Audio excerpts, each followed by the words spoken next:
Sir Harrison Birtwistle is a British composer. Life. Harrison Birtwistle was born in Accrington, a mill town in Lancashire some 20 miles north of Manchester. His interest in music was encouraged by his mother, who bought him a clarinet when he was 7, and arranged for him to have lessons with the local bandmaster. He became proficient enough to play in the local military-style band, and also played in the orchestra that accompanied Gilbert and Sullivan productions and the local choral society's performances of Messiah. Birtwistle composed from around this time, later describing his early pieces as sub Vaughan Williams. In 1952, he entered the Royal Manchester College of Music in Manchester on a clarinet scholarship. While there he came in contact with a talented group of contemporaries including Peter Maxwell Davies, Alexander Gower,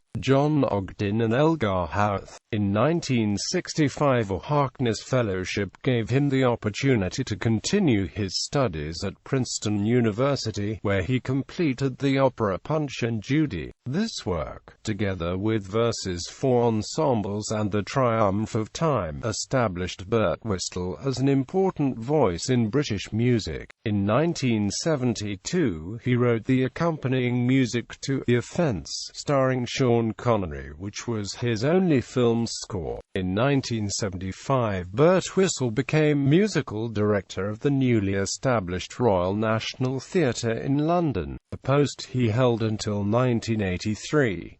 He has been honoured with a knighthood and is a Companion of Honour. From 1994 to 2001 he was Henry Purcell Professor of Composition at King's College London. Birtwistle was the 1987 recipient of the University of Louisville Gros-Remy Award for Music Composition. In 1995 he was awarded the Ernst von Siemens Music Prize. At the 2006 Ivor Novello Awards he criticized pop musicians at the event for performing too loudly and using too many clichés. Artist Adam Birtwistle is his son.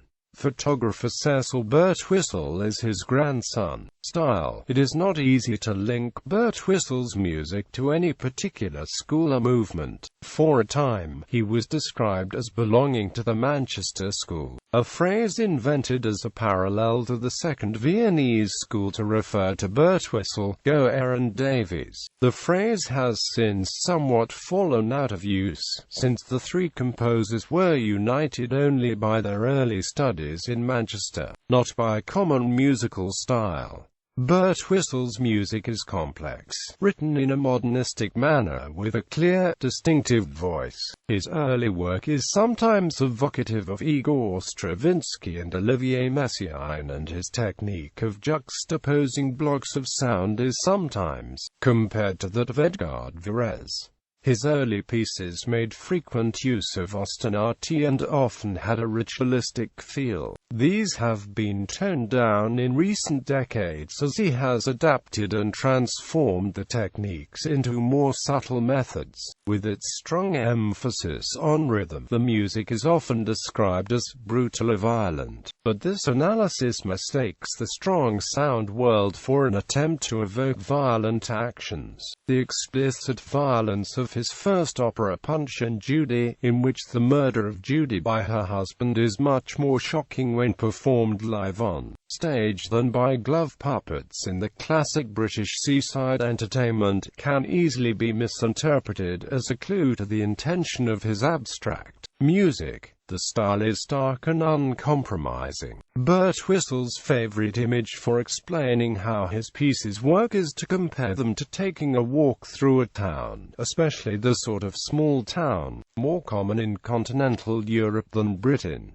Such a walk might start in the town square. Having explored its main features, we would set off down one of the side streets. As the walk continues, we might glimpse the town square down different streets, sometime a long way off, other times quite close. We may never return to the square in the rest of the walk, or we may visit a new part of it that was not explored initially. Birtwistle suggests that this experience is akin to what he does in the music. His image conveys the way that a core musical idea is altered, varied and distorted as the piece of music progresses. The core music forms a reference point to which everything else is directed, even when we are walking in a completely different direction. Sometimes we will be less aware that it is the same musical material we are hearing. Sometimes we may have been listening for a while before realizing that we have heard this music before. He is not, therefore, suggesting that we imagine this walk through the town as a literal explanation of what is happening in the music. He does not recreate the effect in the music. An early variant of this technique involved literally cutting up the music, an example being verses for ensembles.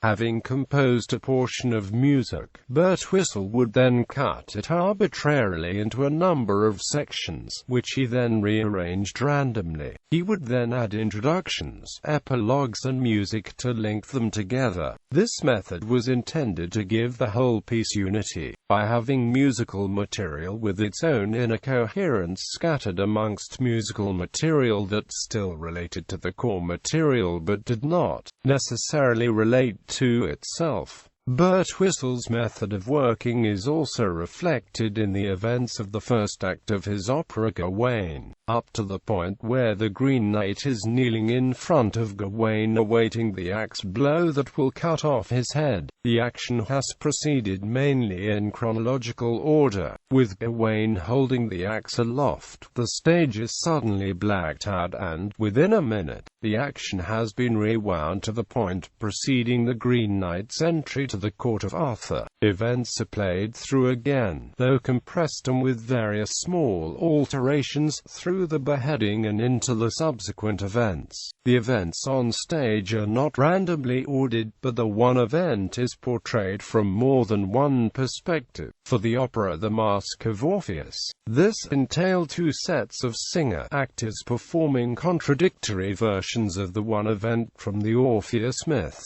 This non-linear portrayal of events on stage gives the listener a means of approach to the abstract compositions, with the same musical ideas being repeated but with extensive variation.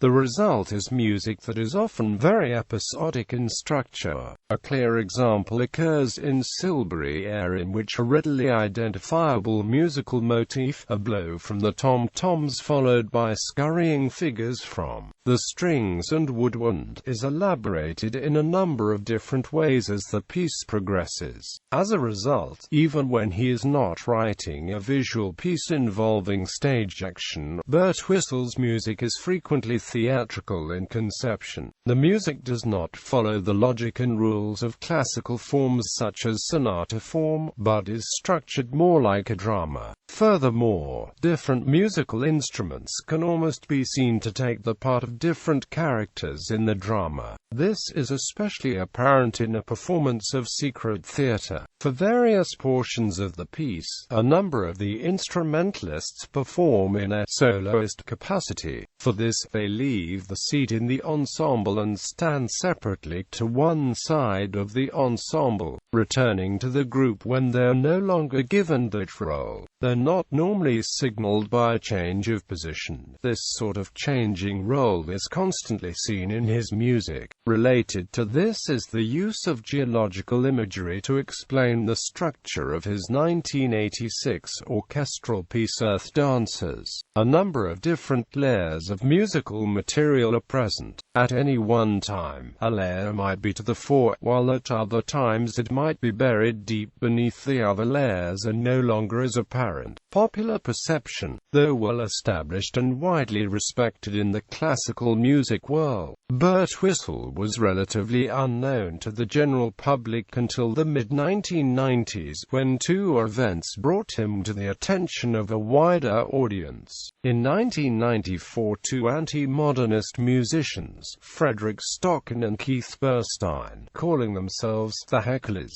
organized a demonstration at the first night of a revival of his opera Gawain at the Royal Opera House, London. In 1995, Birtwistle's saxophone concerto work Panic was premiered in the second half of the last night of the proms to an estimated worldwide television audience of 100 million. List of major works.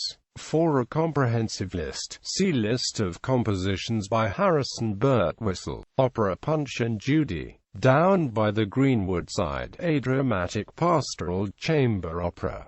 Bow Down, chamber opera. Jan Tam Tethra, a mechanical pastoral chamber opera.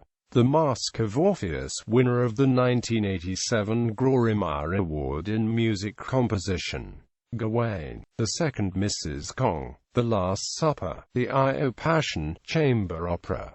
The Minotaur, The Corridor, chamber opera. The Cure. Other works: Tragodia for flute, oboe, clarinet, bassoon, horn, harp and string quartet. Nomus for orchestra. The Verses for ensembles. Down by the Greenwood Side. The Triumph of Time for orchestra. Grimethorpe aria, brass band. Silbury chamber orchestra. AGM. Secret Theatre for chamber ensemble. Earth Dancers for orchestra. Endless Parade for trumpet, vibraphone and strings. Antiphonies, piano and orchestra.